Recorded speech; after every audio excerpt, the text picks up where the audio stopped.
Belief in witchcraft is universal. It has both negative and positive responses. In a neutral sense, witchcraft is sorcery, the magical manipulation of forces by casting spells and conjuring or invoking spirits. It has been used by humankind since prehistoric times in an effort to control the environment and enhance daily life.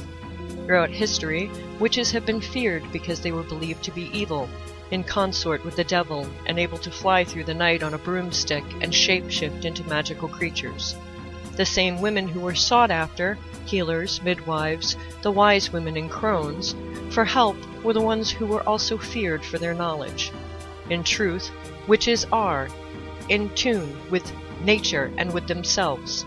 They are men and women who are dark and light, day and night, healer and justice all in one. To be a witch is to be a keeper of balance, the essential witch.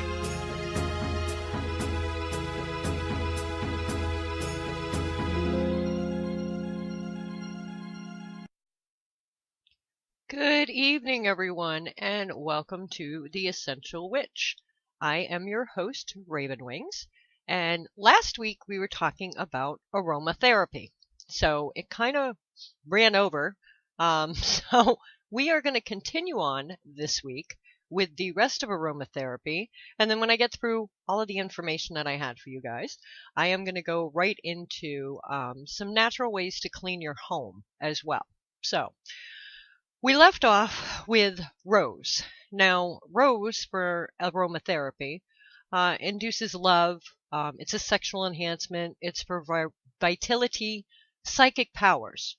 The rose is an extraordinarily potent essential oil. This is one of your better essential oils to use in love potions and rituals for that as well. You can spritz it around the bedroom and on the bed to promote harmony and openness, but too much can encourage lustfulness, so you want to be very careful with it. You can mix it in with bath salts and bathe in it, and it will rejuvenate the heart chakra and invite joy and contentment and a love of yourself into you. Rose can also be used for prophetic dreams. If the oil is sprinkled by the pillow and the intention of remembering the dream is set. So it's also good for remembering dreams as well. So for those of you who keep a diary of dreams, your dream books, this might be great for you as well. Rosemary, this is good for intuitive powers, psychic abilities. Hello, Stevie. Glad you made it. Cleansing spaces, evil eye, it keeps it at bay. This essential oil is part of the labiate family, like mint, basil, and marjoram, and therefore has similar magical properties as well. But in its own right, rosemary has powerful cleansing abilities, and burned before a ceremony or meditation will keep away unwanted forces as well. It stimulates the 6th chakra and encourages psychic visions. It's good for intuition and sensitivity as well. Rubbed on the hands before healing, it will promote clarity and energy and strength of focus. So it's very good for that as well if you're doing any kind of healing where you're using your hands and stuff in that. Sage, also another wonderful disinfecting and cleansing and clearing out of negativity. It's also invigorating. Sage has been used as a smudge, and burning the essential oil or leaves will clear out all negativity and evil. It has a powerful disinfectant property and will kill germs, both on the physical level and the psychic level. In ceremony or rituals, state of intention to keep away all unwanted spirits in your area will be safe. Also, it can be used to help guide spirits through the light tunnel to the other side. So if you're doing any kind of ritual where you're helping spirits go through the other side, you can burn sage as well. Sandalwood, also great for protection, healing, spiritual connection, and insight. The oil of this wood has been used in many ancient cultures to enhance spiritual visions and support inner wisdom. Many mala beads are made from this wood and are used to help focus and raise the vibration of intention.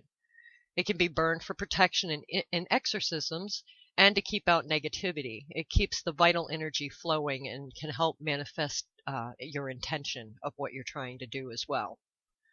Spikenard, this is a high vibrational rejuvenation, trance inducer, and good for intuition. This ancient oil was prized in Egyptian ceremonies and temple rituals because of its high vibration and the ability to bring on a stupor-like effect upon the higher senses and awaken psychic gifts. Burned in meditation, it can bring knowledge of the future and answers to unspoken questions. Used in spells, it can reduce fear and bring courage through a sense of balance and groundness. Thyme. This is good for health, purification, attraction, and psychic awareness. If you want to attract a new love, you can sprinkle the oil around a photograph of the desired one while stating your intention. Wearing the oil in a pouch around the heart will put love in it.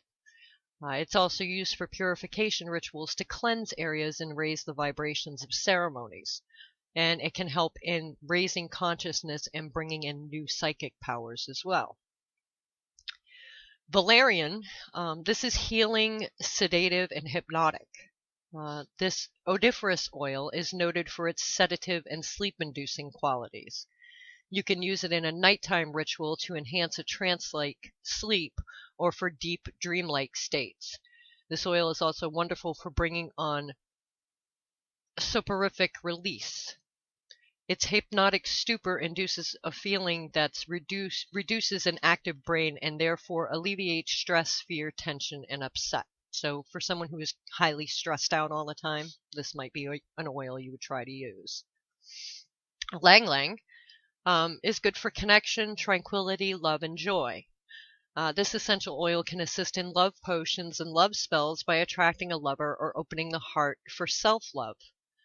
You can take a photo of or an item from the desired one and place a couple of drops of this oil on it while casting a love spell or stating the intention for higher love to come. It also encourages a sense of jubilance and joy, lifting the spirits and connecting the soul to a higher source. When connected, a peace and tranquility can ascend upon the inner being and a new level of psychicness can awaken. There are some risks with aromatherapy. This is something that you have to be very careful with. It's important to follow the product instructions carefully if you get a product where it has instructions. Concentrated products may be poisonous, and a lot of them in high concentrations are, before you dilute them. They should be handled with care, lots of care, because getting it into your skin will get it into your system. If you have any of the following conditions, you should be extremely extra careful about aromatherapy. If you suffer from allergies or allergens, you want to be very careful around that. If you suffer from hay fever, if you have asthma, also another thing you want to be very careful with. If you have skin conditions such as eczema or psoriasis, you want to be very careful about it. Be extra cautious if you suffer from epilepsy. Or if you have high blood pressure. These are also very iffy situations with aromatherapy. If you have DVT, which is deep vein thrombosis, you are breastfeeding or you are pregnant. There are a lot of herbs that you cannot be around at all. Aromatherapy does sometimes have side effects. However, they tend to be mild and do not last long. Those can include nausea, headaches, and some allergic reactions if you're allergic to the herb. Skin sensitivity to sunlight can happen as well when you're using aromatherapy. And essential oils that are derived from citrus may make the skin more sensitive to ultraviolet light, making a person more susceptible to sunburn. So any kind of oil that you're going to use with orange or grapefruit or any kind of citrus, you want to be very, very careful if you're out in the sunlight or you go tanning. You can actually burn in a tanning booth. And some oils may change the actual effectiveness of conventional medicines. So if you're not sure, and I always say this, check with your doctor before you try anything new. Because especially with herbal, any kind of remedy or aromatherapy, you want to be very, very careful. Because even, over-the-counter Advil, Tylenol, aspirin can affect these drugs can affect them. Your herbs and stuff can affect your drugs. Many of the products that you use every day do have essential oils in them. So I wanted to give you just a few so you'd have an idea of what you're dealing with already that has essential oils in them. Your beverages and soft drinks, bitters, wines, carbonated beverages, colas, root beers, and even drink powders have some form of essential oil in them. Your preservatives, like your fruit preserves, your jams, and your jellies, these have a form of aromatherapy oils in them. Candies that have anise, peppermint, spearmint, orange, and lemon. Rubber products, gloves, shower curtains, toys, and waterproofing actually have essential oils in them. Your soaps, your detergents, laundry, and household soaps, shampoos, deodorants, and even toothpaste have some form of essential oil in them. Veterinarian supplies, the deodorants that you use for your animals, dogs and cat soaps, ointments, insect powders, and even cattle sprays do have some form of oil in them. And even diversified products such as your optical lens, your glasses that you wear, candles, and certain ceramics have a form of essential oil in them. So we do deal with a lot of essential oils every day. Aromatherapy can actually be used on animals as well. Always let your vet know what natural products you are using on your pets and ask for advice on these decisions. There are some natural oils that can be harmful to your pet. So you want to be very, very careful. If you want to start using essential oils on your pet, always check with a vet first before you even attempt it, because there are certain oils that can actually kill a cat. So if you're going to do these on a cat especially, you definitely want to check. The following is a list of natural essential oils that are safe to use on your pets. Now, I say that with a grain of salt. Still check with your vet before using any of these oils on your pet, any pet, no matter what it is. Lavender is a universal oil and can be used pure or diluted. It is useful in conditioning pets at a safe pace. It can help allergies, burns, ulcers, insomnia, car ride anxieties, and car sickness, just to name a few. Cardamom is a diuretic, an antibacterial, a normalizer, normalizes appetite, a colic, a cough, a heartburn, and nausea. Fennel is used to assist the adrenal cortex and helps break up toxins and fluids in tissues. It balances the pituitary, thyroid, and pineal glands. Frankincense has actually helped in some cases of cancer with animals. It works on the immune system and has reduced tumors and external ulcers and increases blood to the brain. Spearmint, this helps to reduce weight. It's good for colic, diarrhea, and nausea. It helps balance the metabolism, stimulates the gallbladder, and when diluted and used short-term, this oil can be helpful for many gastrointestinal uses in cats. Still, always check with your vet first, just to be on the safe side, because it's going to go by weight of the animal for the mixing and everything else for these. So you want to make sure that you check. Some of the cautions. While oils are useful in healing and affecting I lost my train of thought. Sorry about that. While oils are useful in healing, they are powerful and can cause a wide variety of adverse effects as well. The largest problem with essential oils is that they may contain contaminants or other parts that make more serious issues arise. For this reason, one should only use therapeutic grade oils from reputable, yes, I can speak, companies, and verify the quality of the oils before using them. And I've always said, if you're using essential oils, you are actually real, true essential oils. You are going to pay a real, true essential oil price. They are not the cheap oils. If you're getting the cheap oils and the scent evaporates really quickly, these are not essential oils. These are your lower grade oils, and they're not going to be as effective. And they could actually be dangerous to use because you don't know what they've been diluted with. Animals have very sensitive senses of smell as well, so in most cases it's best to use oils that are diluted and always provide an escape route.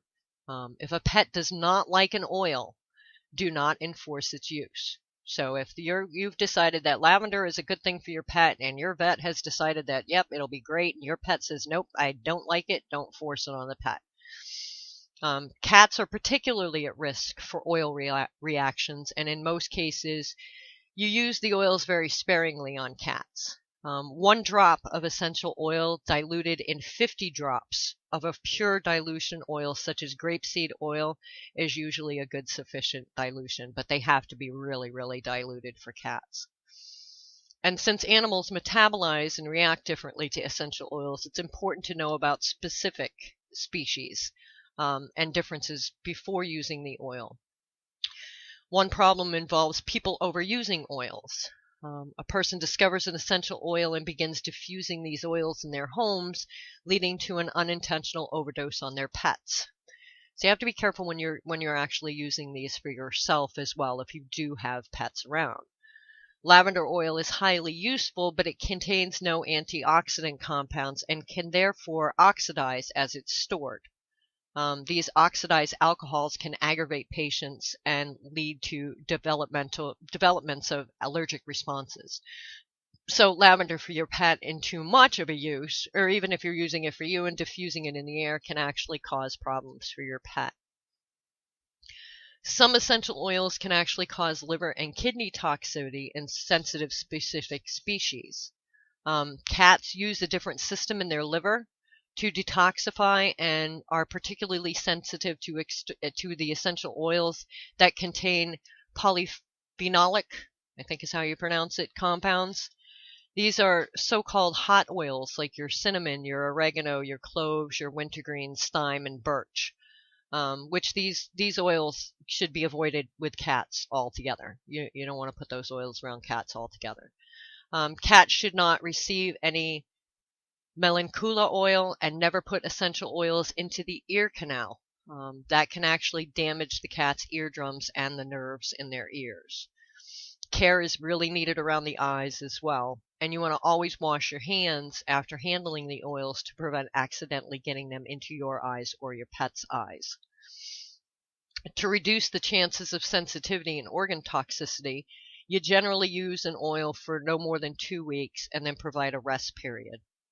Under certain circumstances, like in treatments of cancer, they'll use oils for a little longer period, but this is something best left to those trained on how to use the oils. So you want to be very careful when you're doing that, and especially with your pets, because most of us consider our pets our babies.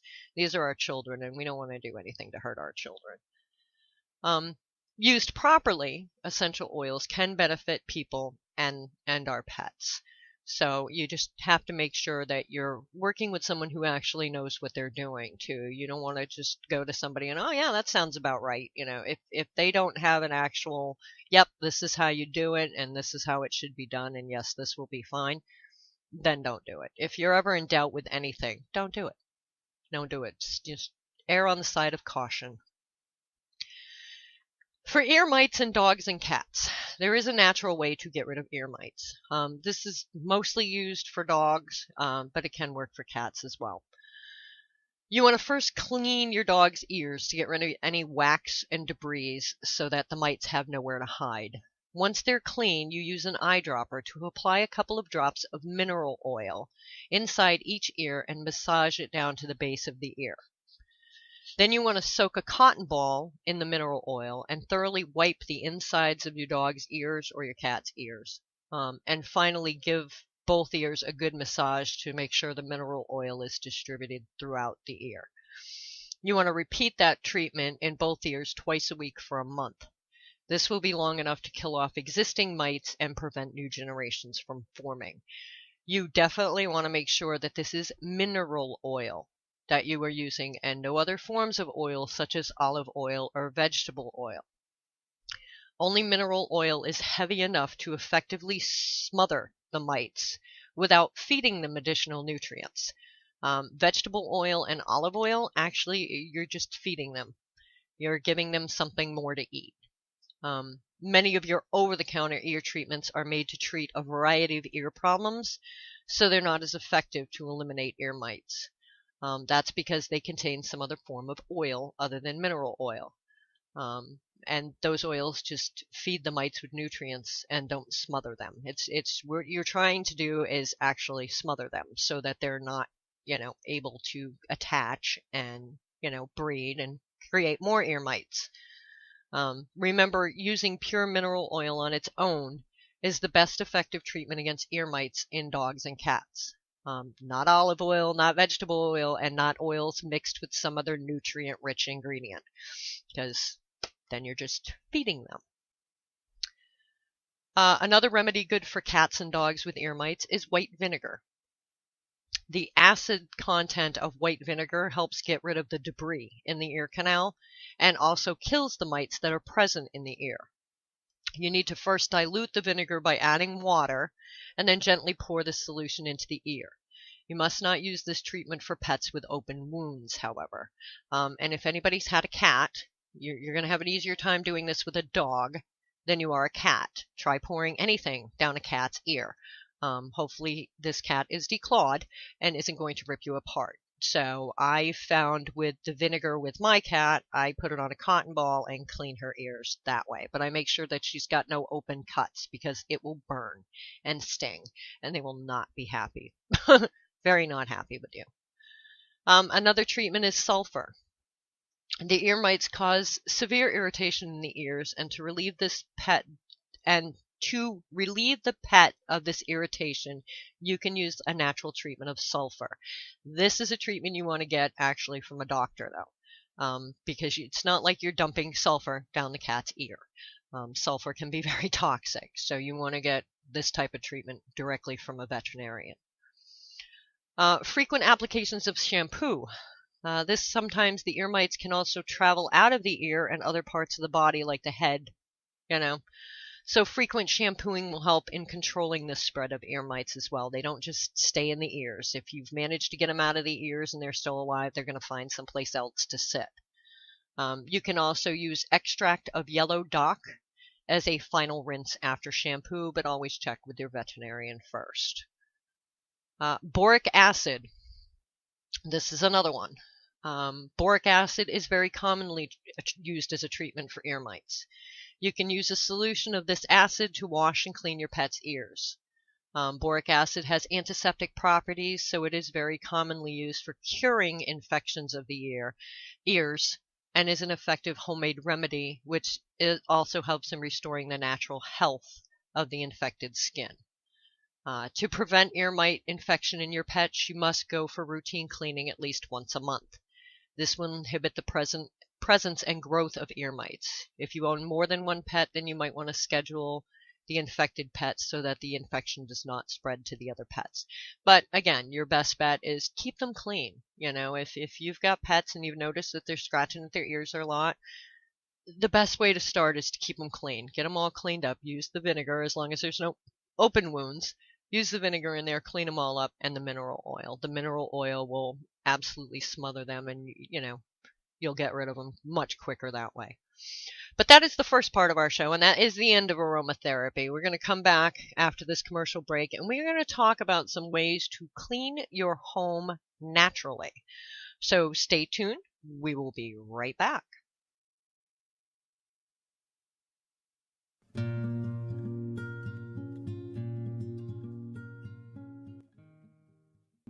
I'm going to share with you a company founded on passion. A passion dreamed into existence by two lightworkers to share the gift of holistic healing with the world. Acting on the belief that infusing ritualistic components like the use of crystals and moon cycles, Reiki and more, enhances the quality and energetic profile of their alchemic creations and their spiritual workings. A passion for the rare and unique that touches all they create and do. What is this wonder-filled place, you ask? It's the altruistic apothecary, a place of magical items, like rune sets, god and goddess statues, amulets and talismans, incense, balms, bath salts, and more. A place of spiritual guidance and healing from an intuitive medicine woman, holistic health practitioner, and Reiki master, offering spiritual medium readings, rune readings, healing sessions, and more. There we go. It's there. They're ready. The door's open. All you have to do is ask, and they will share with you all the secrets they possess to help you on your path. Find them on Facebook or on their website, www.altruisticapothecary.com. The event will feature the best in pagan music and over 100 vendors and workshops, featuring Tuatha Dé, Dave the Bard, S.J. Tucker, Wendy Rule, Digis Christ Superdrum, Dragon Ritual Drummers, and many more. Also featuring the official release of the Green Album. This eclectic compilation of thoughts and sounds will feature various acts performing at Caldera Fest, benefiting the Rainforest Trust. Come on out and have the time of your life. Caldera Fest Pagan Music Festival, May 26th through 30th at Cherokee Farms in Lafayette, Georgia. For more information, visit calderafest.com today. See you there. And welcome back to the Essential Witch with Raven Wings. That would be me. And we just finished off the aromatherapy, the different oils and stuff like that we were talking about last week. And we talked a little bit about pet uses, what you can use them for, and just to be careful with them. You want to always make sure you check with your veterinarian. It's just like if you're going to use them for yourself. You want to make sure that you check with your doctor first, especially if you're on any kind of medication at all. You don't want to end up having something, an adverse reaction or whatever. You don't want that. So now we're going to get into a little bit of how to clean your home naturally, because a lot of people these days do not want to use all the chemicals that are out there, not to mention the fact that, most of our cleaning products are expensive. And if you can do it naturally, especially if you have young children or pets in your house, and you can do it naturally to where it's not toxic to everybody around you, it does make it a little nicer. So there are many ways to use herbs and plants in your home. Wood sorrel, for example. This contains a large amount of acylic acid, and it's an extract, and an extract of the plant makes a natural bleach. This juice from its leaves will remove rust spots from white cotton or linen and actually reduce ink stains. So you can actually use wood sorrel just like you would use bleach. Brazil nut, walnut, and hazelnut kernels make excellent polishers. Brazil nuts are especially effective for darkening white marks on polished furniture. You simply rub the kernel's cut surface in a circular motion before going over the surface in the direction of the grain. And then after the oil has dried a little, you can actually polish it with a clean, dry cloth. Another valuable fruit is sloe, S-L-O-E, which you can use as a permanent ink. You can stab a pen into the raw sloe and write with the juice on a handkerchief or linen. Horsetail makes a good metal polish. A bunch of the stems will actually clean and shine metal and pewter objects. And then you want to wash the pans again before cooking in them, because you don't want to have that on there. Another one that's really good is soapwort. With its natural lathering producing saponins, this one is the most useful cleansing herb. And with a name like soapwort, you'd kind of figure, yeah, it would be a cleansing herb. When it comes to closets and your wardrobes, you can use small rectangular cotton bags for closets, loosely filled sachets for drawers, and tiny bags tied with cords for hanging from coat hangers. A pleasant, healthy way of scenting clothing and linen, you can make sweet herb bags. These can contain any mixture of aromatic leaves or flower petals that combine well together. So kind of like a potpourri for your closet or your drawers. You can use any suitable blend of dried crumbled aromatic herbs and then add an oil, such as rosemary or oregano. You can add that oil to it. For lavender bags, you can intensify the fragrance of dried lavender flowers with a few drops of lavender oil. And another good mixture is a selection of wildflowers. You can take dried crumbled meadowsweet, woodruff, elderflowers, ground ivy leaves, mix them up really well, and you can sharpen their fragrance with a little oil of citronella. And these actually work really good in drawers, and especially if you have like blankets or something stored in a drawer or a wardrobe or something like that you don't use very often, you can use these to keep them smelling fresher. Because, dryer sheets only last so long when we wash them and dry them, and fabric softeners and stuff, it only lasts so long. And you want them to smell good when you pull them out. You don't want them to smell like mothballs. So that's a good way you can use them. For a household soap, if you're looking for a soap to do any kind of cleaning, household cleaning, all types of household cleaning, this antiseptic powder of the oil of cloves and the emollient quality of the honey can make a gentle and pleasing soap as well for the skin. It will work as well for your skin. You want to use a half a pound of soap flakes, 2 tablespoons of corn oil, 2 ounces of honey, and 2 teaspoons of oil of clove. You mix the first 3 ingredients into a bowl and soften it over a pan of simmering water, so double boiler type of thing, for about 15 minutes. You work that mixture with a wooden spoon, then transfer it into a dry pan and add that oil of cloves. You want to heat gently and stir consistently until the mixture becomes like a marzipan, or a stiff dough. You know, that wonderful, lovely, roll that out frosting for the cakes. Turn out into oiled molds. You can use the mini loaf pans or little individual pie dishes, stuff like that. And when it's cool enough, you want to press it down firmly with your fingers and smooth the surface with oil. Then you store these blocks of soap in a warm, dry place for about a week or 2 until they're hard. Yeah, fondant. Yeah, that kind of stuff. Yeah, yucky stuff. Yeah, I don't like that on a cake. I don't know what they were thinking when they discovered that, but I mean, it makes it look pretty, but ugh. Another recipe for you is some furniture cream. This cream gives a beautiful, long-lasting wax finish to antique polished furniture. You should apply this very sparingly, and then polish it to a brilliant shine with a soft, clean cloth. You want to use 2 ounces of beeswax, 10 fluid ounces of pure turpentine, 2 ounces of soap flakes, and 7 fluid ounces of a normal strength rosemary infusion, which I'm going to give you that afterwards. You measure the beeswax and the turpentine into a bowl and melt them together over a pan of simmering water, double boiler. Dissolve the soap flakes into the hot rosemary herbal infusion. Cool both mixtures a little and then stir them together to make a thick cream. You pour those into screw-top glass jars, and this makes a wonderful furniture cream to polish your furniture with. Now the rosemary infusion, you want to each 1 pint of boiling bottled spring water.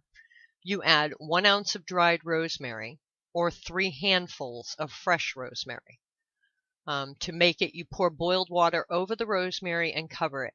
You want to leave this infusion to steep for 10 to 15 minutes. And then before straining, if we require a large quantity of an infusion, you want to keep your stock in a jar or bottle in the refrigerator. You want to make sure that one's going to be refrigerated if you're not going to use it right away. But it's awesome.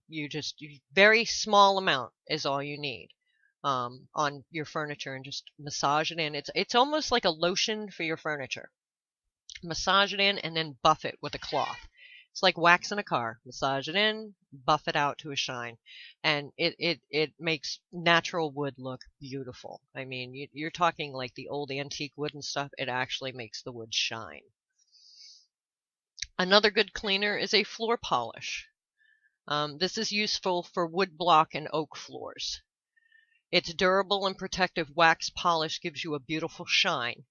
You want to rub it well into the floor with a pad or a soft cloth. Then you leave it on for an hour or 2 before you polish it. So if you have children, good luck.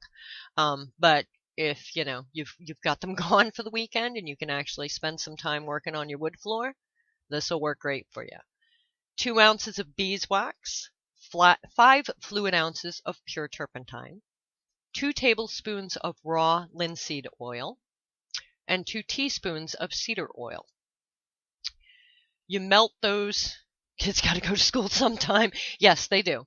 You melt those first 3 ingredients in a bowl over a pan of barely simmering water. Remove from heat and stir it into a soft cream. That's when you add the cedar oil and stir it again, and then you pour it into a screw top jar. That's it. You just want to keep it sealed. You don't have to refrigerate this one. This one will actually bring wood floors to an amazing shine too, and it's like a natural wax, so you're not having to get the wonderful wax that you buy in the store that costs a fortune, and you have to wait 3 hours for it to dry anyway. So it's another alternative. A liquid cleaner and polisher. This polish is easy to apply and thoroughly cleans any dirty, dry wood. This is for wood. Its liquid consistency makes it ideal for carved furniture, and its oils feed and give a gentle shine to pine and beech furniture without darkening the wood, because we all know a lot of wood in pine is very light. You want to apply this with a soft rag and polish off with a clean duster. You use 5 fluid ounces of pure turpentine, 5 fluid ounces of raw linseed oil, 2.5 ounces of wood spirits, 2.5 ounces of cider vinegar, and 3 teaspoons of lemon oil. You want to measure all those ingredients into a bottle and shake it well. And you always want to shake it before applying because it will separate a little bit. So you want to make sure that you always shake it before you apply it. And very good for your wood. And these are all, ingredients you can basically find at either, your hardware store or your Home Depot or wherever you need to go. Your paint store even. Paint stores will carry pure turpentine. Paint stores will carry the linseed oil. So will Michael's craft stores and stuff like that will also carry those. So these are not really hard to find things. The next one I want to talk about is Soapwort Fabric Shampoo. This gentle cleansing powder makes this shampoo ideal for upholstery and delicate fabrics as well. For upholstery, you dampen a sponge with the solution and squeeze out whatever's left over. You want to squeeze out all the excess. Or you can use a very soft brush. You rub the material lightly and allow it to dry before applying again, if necessary, and rinsing.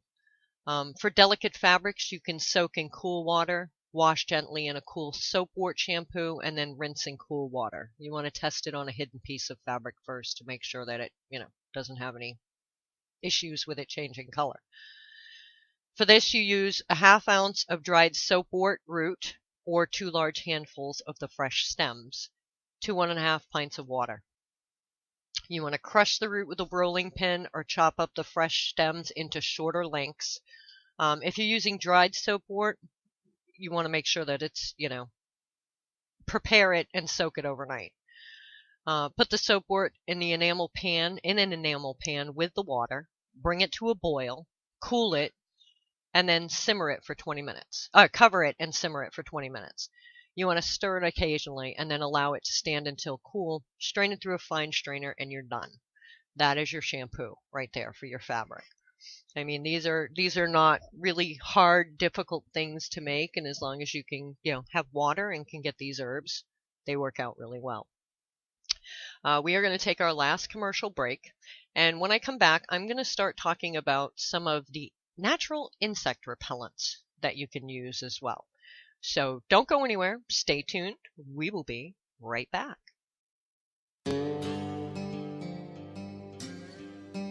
Have you been searching for that perfect candle for your project or working? How about for a specific intent? Something other than the big box store candles made from mystery wax? Then look no further. Visit the Waxing Witch on Etsy for the best selection of handcrafted candles anywhere. Pillars, votives, shaped, plus some giftable candles you won't believe. All their candles are made in-house using a variety of waxes, soy, palm, beeswax, paraffin, and all are clearly noted in the listing, so there's no mystery wax here. From a whole line of saints candles to archangel working candles, and you have to see the new Wicked Wonderland spell candles. They're made to work wickedly quick and wonderfully easy. Or the fun new Sanderson sister pillars. Those are a hoot. And I can't forget their skull candles. These are phenomenal. The burn is beautiful, and I really won't work a trick without one. But that's not all. Any candle can be customized with a scent of your choice, or even color if you prefer something different. They love special orders and will work with you to make your candle the way you want it. They do unity candles, hand fasting candles, or candles made for events, so don't hesitate to ask. You won't find folks easier to deal with, and they all come from their little shop on a Louisiana bayou. So do yourself a favor. Check them out on Etsy at The Waxing Witch. That's The Waxing Witch, witch spelled W-Y-T-C-H. Tell them PBNR sent you for a little surprise with your order. I'm going to share with you a company founded on passion. A passion dreamed into existence by two lightworkers to share the gift of holistic healing with the world. Acting on the belief that infusing ritualistic components like the use of crystals and moon cycles, Reiki and more, enhances the quality and energetic profile of their alchemic creations and their spiritual workings. A passion for the rare and unique that touches all they create and do. What is this wonder-filled place, you ask? It's the altruistic apothecary, a place of magical items like rune sets, god and goddess statues, amulets and talismans, incense, balms, bath salts, and more. A place of spiritual guidance and healing from an intuitive medicine woman, holistic health practitioner, and Reiki master, offering spiritual medium readings, rune readings, healing sessions, and more. It's there. They're ready. The door is open. All you have to do is ask, and they will share with you all the secrets they possess to help you on your path. Find them on Facebook or on their website, www.altruisticapothecary.com, ALTRUISTICAPOTHECARY.com. Wonder awaits you.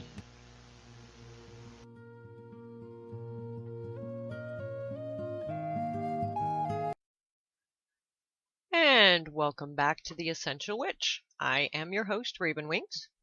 And tonight we've been covering part 2 of aromatherapy. We've gone over some natural ways to clean your home and deal with wood furniture and wood flooring and stuff like that. And this last section I want to go over, we'll be covering insect repellents. We are so used to knock out pesticides in the chemical-dominated lives that we live in. We forget that the natural world can deal with its own problems. The plant world does offer perfectly effective ranges of natural insect repellents. Some of the herbs used are toxic if ingested, so you want to keep them away from children or pets. So, any of these herbs, don't let kids get into them or your pets, just to be on the safe side because you really don't want them getting sick.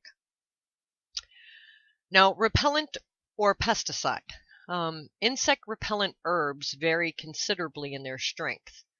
The dried and powdered flowers will quickly paralyze many insects. These are the ones made that have perithium oil in them.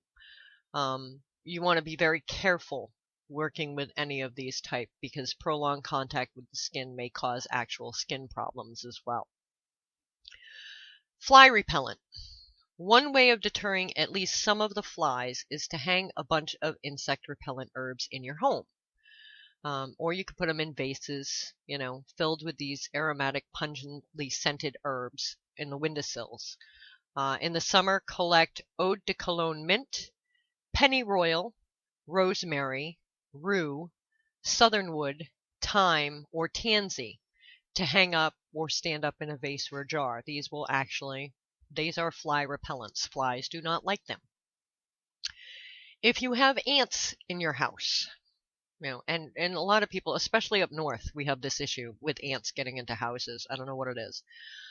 For ants in the house, a strong decoction of walnut leaves, about 6 handfuls of leaves, boiled in a pint of water for 20 to 30 minutes, can be painted. You can take like a paintbrush and paint it around floors or on wood surfaces. And it will actually keep the ants from crossing it. If you're a home baker with a large amount of flour to store, you want to keep 2 or 3 nutmegs or a few peeled elder shoots in the bag or in the bin, and that will prevent mites. The leaves of the walnut tree have a distinctive aroma that actually repels ants. Stevie, I need a whole walnut tree then. Yeah, this actually, there's something to do with the leaves of the walnut tree. Ants will not touch leaves of a walnut tree. They don't like them. I don't know what it is, but they just don't like them. If you have moths, which this is something my daughter needs because she's scared to death of them. To deter moths, you can lay out whole sprays of dried herbs among blankets or woolens. So in between your blankets and stuff that you have stored away, you can put southernwood, rosemary, and lavender among the clothes between, or blankets, between sheets of tissue paper. The rarer bog myrtle, if you can actually find bog myrtle or sweet gale, has the old country name of fleawood. It might be called fleawood, and was used to scent linens and actually drive out fleas. Bog myrtle is rare if you can find it. Wormwood is more common, but it is toxic if taken internally. However, there is an alcoholic drink made from wormwood, so go figure. But you can't buy it in the United States. So, and that's absinthe. You can't get it in the United States. Moth repellent sachets, if you want to make sachets to keep the moths away. Sachets or bags filled with a mixture of pungent herbs and spices and placed in closets and drawers are good protections against moths as well. You want to use 3 tablespoons of southernwood, 2 tablespoons of mugwort. You can now, the law changed. Well, that's good to know. I know for the longest time you couldn't. 2 tablespoons of mugwort. Handle that with care. Mugwort actually can cause issues. 1 tablespoon of rosemary leaves, 1 tablespoon of chamomile flowers, 1 tablespoon of thyme, 1 teaspoon of cinnamon, 1 teaspoon of ground cloves, a half a teaspoon of grated nutmeg, a teaspoon of salt, a teaspoon of orris root powder, and then you want to use either oils of clove or lavender or lemon oil to mix with this. You crumble all the dry herbs in a bowl, add the spices and the salt and the orris root, and keep these stored in a screw top jar away from light for 2 weeks. You want to let them sit for 2 weeks. Have your bags ready for filling. Shake enough oil onto the herbs to scent them quite strongly, and then fill the bags and stitch or tie the openings.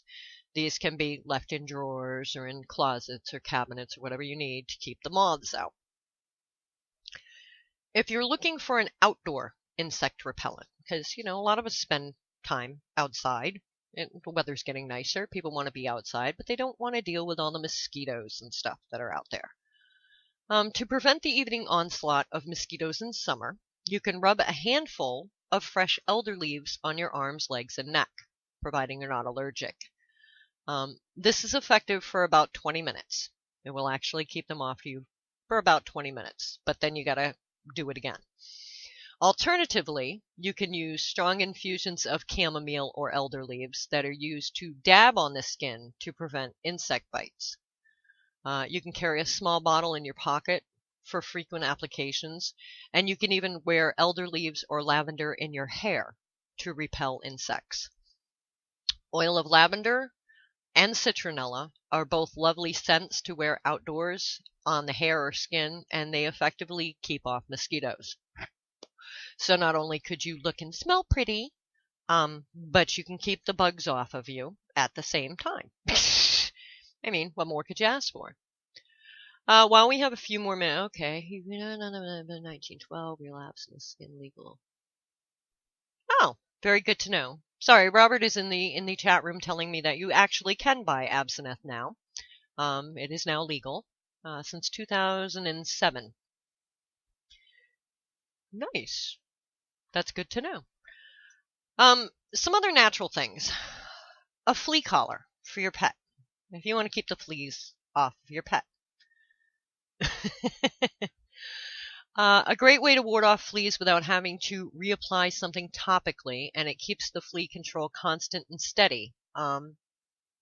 You need 3 to 5 drops of cedar oil or lavender oil, 1 to 3 tablespoons of water, a bandana or your dog's collar, either or, and an eyedropper, which just makes it easier for applications. You want to dilute 2 to 3 drops of your chosen oil in 1 to 3 tablespoons of water. Some people use the oil undiluted, but I really think you should dilute it just because it's going to be touching your pet's skin. So you want to make sure, that it's diluted and not going to hurt your pet. This is mostly for a dog, by the way. pick out the bandana or the collar that it's going to be wearing. I personally think the bandana will hold the smell better, and than just some leather collar. You can take it, and it's always fun and creative to get patterns and colors too. You know what I mean? If you go up to 1/2 of a teaspoon, you can use up to 5 drops of the liquid. Using an eyedropper or other simple means, you want to apply 5 to 10 drops of that mixture to the bandana and rub the sides of the fabric together, and then tie it around your dog's neck in a snazzy kind of way. You want to reapply that oil mixture to the bandana or collar. Hello, Onyx Moon. Onyx Moon has joined us this evening.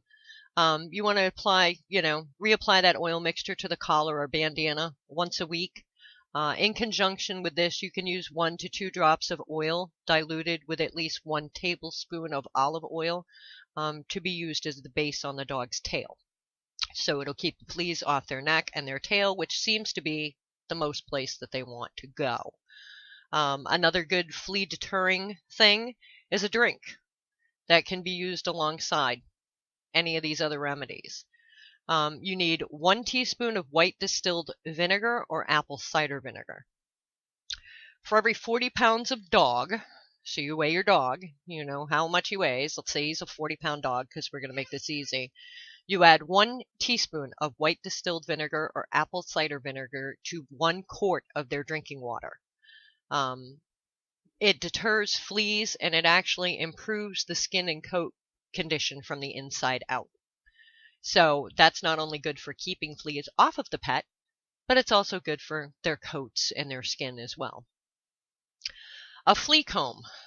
This contains lemon, and lemon contains something called limonene, which is a chemical that kills and repels fleas, but is harmless to us or our pets. You need 1 freshly sliced up lemon, 1 pot of fresh water, and a comb, a sponge, or a brush. You want to boil the pot of water, add the slices of freshly cut lemon to it, turn off the heat and let the lemon, after the lemon has been added, and cover the pot, letting the mixture steep overnight. The next day, you dip the comb or your pet's brush or whatever you're using on it, making sure that it's cool. It should be. If it's sitting overnight, it should be cool. And just brush them through their hair. A sponge works just as well if you have a very short-haired breed. A quick version is to bring this water to a vigorous boil and then pour over a freshly sliced lemon, and then just dip the comb in it and let it cool and use it as you would the other way. But you might as well just do it overnight, comb your dog the next day. A flea spray. As a bonus for this, your pup actually gets a nice gleaming finish to their coat after using this spray. You'll need a cup of white distilled vinegar or apple cider vinegar, or you can use a 50-50 blend. A quart of fresh water, 2 to 3 drops of lavender or cedar oil, and a decent-sized spray bottle. The essential oil isn't vital, but it certainly gives the spray an extra edge, like a nice smell. If you're using it, add 2 to 3 drops as you add 1 cup of vinegar to the 1 quart of fresh water. You want to fill your spray bottle and mist your dog, being careful not to getting it in their eyes or nose or ears. Don't spray their face from the neck down. To get up around the neck and behind the ears and the chin area, you can dampen a cloth and just wipe it on there, but don't spray your dog in the face.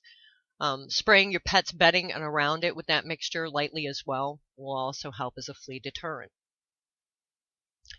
A Flea Be Gone bag. This little sachet contains things that smell pleasant to us, but that drive pests away from your pet. You need 2 6-inch squares of breathable fabric such as muslin, a rough handful of cedar chips, 1 to 2 teaspoons of dried lavender buds, and the peel of 1 lemon. You want to, cut the 2-inch squares of the fabric, place them together inside out, sew them all up like you would make any other little bag, and then turn it inside out. You fill the bag with the cedar chips, the lavender, and the lemon peel, leaving enough room at the top so you can either tie it off with a ribbon or sew it shut. If you tie it off, you can reuse it, You want to place this under your pet's bedding or near it to ward off fleas, and then you change it every month or so. and that actually helps to keep the fleas away as well. A flea bath for your pet, you can use a half a cup of freshly squeezed lemon juice, 1.5 to 2 cups of fresh water, and 1/4 to 1 cup of mild pet-friendly soap or shampoo. You want to stir together the half a cup of lemon juice with the water and the shampoo, and then bottle it and label it to bathe weekly to keep fleas away. Amounts will vary depending on your dog, so as a general rule of thumb, use 2 parts of water for every half a cup of soap and lemon juice. But this will actually work as a way to keeping the fleas off your pet as well. And the last thing I want to give you today is just is a witchy thing more than a helpful hint of using herbs to keep bugs away from your pets. Black onyx is a great stone for outside pets. If you have pets that spend most of their time outside, it is known to draw out negative energies and entities, which can be helpful for things like fleas and parasites. As such, it's also good for the bowels. It's a very protective stone. Black onyx is supportive of physical strength and stamina and can be helpful during times of stress, such as physical illness, trauma, and even during fights with other animals. This can be worn on their collar or kept inside their beds as just a little added helpful protection for our pets. So black onyx is a great protector for our pets, and I personally think a collar with a cute little black onyx would look really cool. So, we could just make them a collar with the black onyx. I'm sure that Robert and Stevie from Candles by Stevie, or even Onyx Moon, or even Mrs. Brown in our chat room, all 3 of these people in our chat, well, all 4 of these people in our chat room could make a dog collar with onyx in it. I'm positive of that. They're all very creative people. So, but that was our show for this week. So on Sunday, I will be back with you all for Walking the Crooked Path. And this week I will have Gemma Stacy on. She is a psychic. She talks to spirits. She can talk to animals. Animals actually talk to her. And she has got some stories to tell about some of the animals that have talked to her. I've talked to her before, and she's absolutely wonderful. She's coming to us from London, England, UK. And she's going to be off on her time will be 9 p.m. We're going to be on at 4. It's going to be 9 p.m. for her. So we're catching her late on a Sunday night, but you will love her. She's absolutely amazing. She does do a paranormal investigations as well. So you're really going to love this woman. She is fantastic. So I will be back here on Sunday at 4 p.m. So don't miss Gemma Stacy. And then I'll be back again next Thursday with a new show, with a surprise. So you'll have to keep watching to see what I'm going to be talking about next Thursday. So thank you all for coming out. Mrs. Brown, Onyx Moon, Stevie, Robert, thank you so much in the chat room. And I will see you on Sunday.